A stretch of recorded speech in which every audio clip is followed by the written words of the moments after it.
Event Lampung Fair amat dinantikan oleh masyarakat Lampung. Terlebih sudah 2 tahun bahkan 3 tahun ya kita sudah mengalami pembatasan kegiatan yang pastinya juga menyebabkan kita haus akan gelaran yang menimbulkan keramaian ini.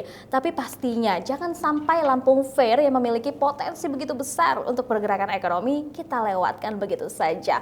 Perlu kita pertajam dampak dari Lampung Fair tersebut. Dan kita masih dalam pembahasan ini bersama dengan Bang Ago dalam Bedah Tajuk Lampung Pos.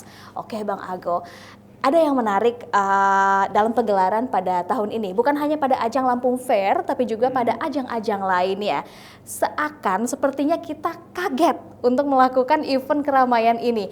Ada banyak hal yang menjadi PR. Nah, kalau untuk Lampung Fair, salah satunya adalah pengelolaan tempat sampah, Bang Ago. Kan sangat miris ya, kalau kita lihat kan banyak sekali tenan makanan dan minuman kemasan, tapi tidak ada tempat sampah. Tentu ini menjadi masalah akhirnya, sampah di mana-mana. Bagaimana tanggapan Bang Ago? Iya, semestinya karena ini ajang yang sudah terselenggara berkali-kali ya. Kita tidak mendalami lebih jauh ya. Sebenarnya secara historis Lampung Fair atau pameran pembangunan itu sudah berapa series gitu. Tapi yang jelas seharusnya gitu pelayanan ya kepada pengunjung itu harus dimaksimalkan ya.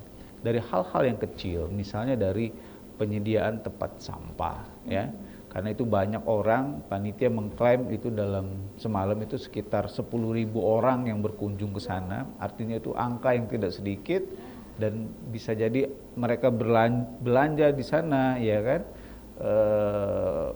Melakukan aktivitas konsumsi di sana, menimbulkan sampah. Nah itu tentu saja harus dikelola dengan baik. Satu itu. Terus kedua masalah parkir ya kan. Masalah parkir itu harus diperhatikan baik-baik. Jangan sampai crowded gitu kan. Jangan sampai banyak parkir-parkir yang liar yang kalau terjadi sesuatu itu tidak bisa dipertanggungjawabkan oleh panitia. Misalnya seperti itu.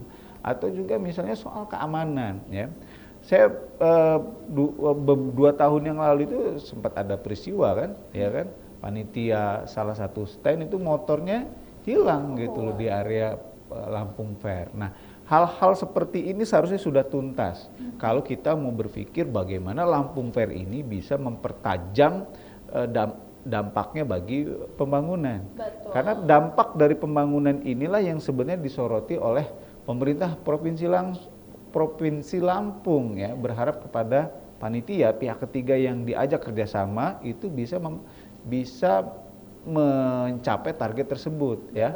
Gubernur sempat menyinggung loh bahwa pertumbuhan ekonomi Lampung itu di Q2 2022 ini terbaik nasional ya, 9,12% Q2Q ya, bukan year on year ya. Itu merupakan capaian yang positif, dan capaian positif itu nggak bisa kita pertahankan, kita jaga atau bahkan kita tingkatkan dengan berpangku tangan gitu kan. Harus ada treatmentnya. Dan sebenarnya kenapa Pemprov itu mengambil sikap dari tidak menyelenggarakan kemudian menyelenggarakan, tentu ada motifnya. Nah, motifnya adalah motif ekonomi, tidak jauh-jauh gitu. Motifnya adalah motif ekonomi. Pemprov itu Maret atau pokoknya di awal bulan itu, awal tahun ini sempat mengeluarkan surat tidak ada. Tapi akhirnya keputusan itu diubah menjadi ada. Kenapa? Karena memang ada kepentingan ekonomi ya. Kita berusaha untuk bangkit ya, memulihkan ekonomi, dan Lampung Fair itu digadang-gadang menjadi event yang bisa membantu menjaga momentum pertumbuhan ekonomi di Provinsi Lampung. Makanya di sini juga diundang teman-teman UMKM ya untuk menjadi salah satu tenan penting lah, tenan utama di ajang Lampung Fair. Tujuannya apa? Supaya produk-produk UMKM ini dikenal oleh masyarakat, dibeli, dan mungkin ada investor yang tertarik untuk menanamkan modalnya di Provinsi Lampung untuk pengembangan bisnis, makro, mikro, UMKM yang ada di Provinsi Lampung. Baik, ini momennya tepat banget ya Bang. Kalau kita lihat kan sudah berapa tahun kita tidak ada kerumunan, kemudian tentunya ini menjadi hajat besar kita.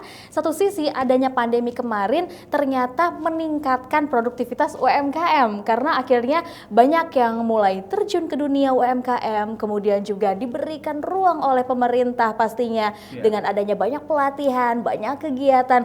Tentunya kita harapkan Lampung Fair ini dampaknya tinggi. Arin dan pemirsa Metro TV Lampung, UMKM yang dihadirkan atau unit-unit bisnis yang dihadirkan di Lampung Fair itu seharusnya adalah unit-unit bisnis pilihan, di mana produknya itu memang berkualitas, unggulan, laris manis gitu, bukan yang sekedar ikut. Ya, mentalitas yang sekedar ikut, yang penting ikut, apalagi dapat stand itu karena misalnya gratis. Misalnya seperti itu semangat untuk berjualannya mungkin tidak terlalu tinggi, ya kan. Nah, tapi kalau misalnya jauh-jauh hari atau setahun 2 tahun sebelumnya ada proses pendampingan, ya kan,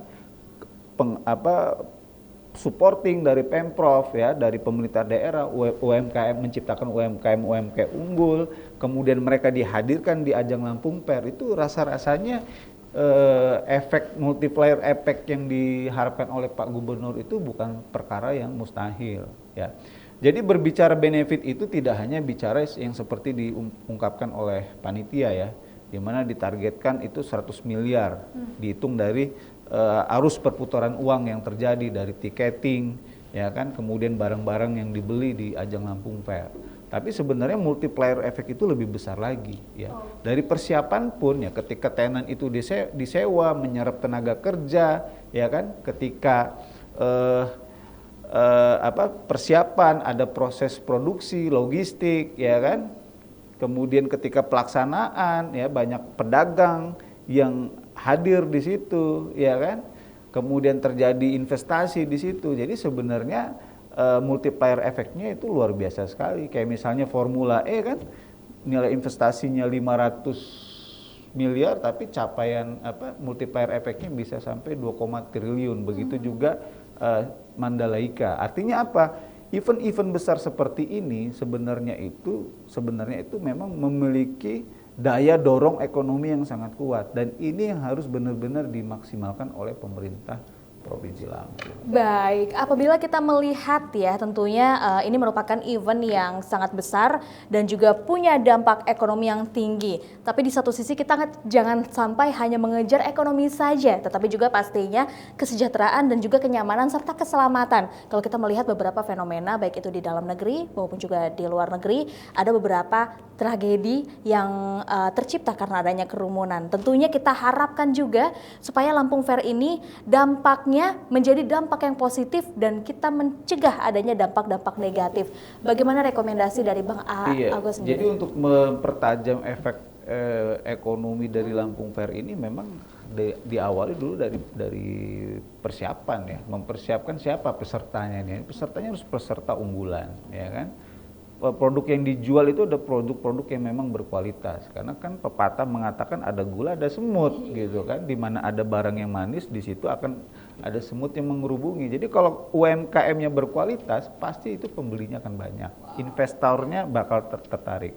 Terus kedua, kalau sudah berbondong-bondong orang datang ke sana, maka langkah selanjutnya adalah menyediakan layanan sarana prasarana yang memadai. Jangan sampai orang berkunjung ke Kampung Fair itu kapok, gitu kan. Aduh, macetnya luar biasa.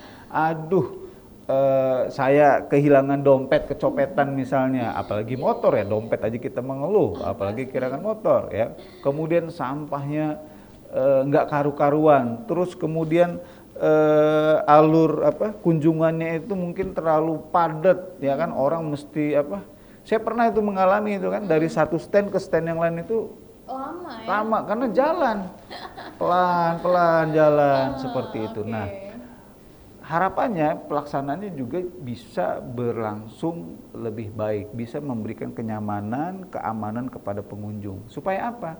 Kalau tahun ini datang 10.000 orang, ya, tahun depan itu datang 15.000, tahun depannya lagi datang 20.000. Bukan sebaliknya, ya, datang 10.000 kapok, ya kan, berkurang jadi 9.000, kapok lagi berkurang jadi biru, 8.000, tidak boleh seperti itu. Ya, pasti kita harapkan hal yang baik untuk pemerintah Provinsi Lampung melalui gelaran Lampung Fair ini. Kita sudahi untuk berita tajuk kali ini, namun kita juga jangan kemana-mana pemirsa Metro TV Lampung, karena setelah ini kita akan membahas trending topik apa saja yang ada di multiplatform lainnya. Tetaplah bersama kami.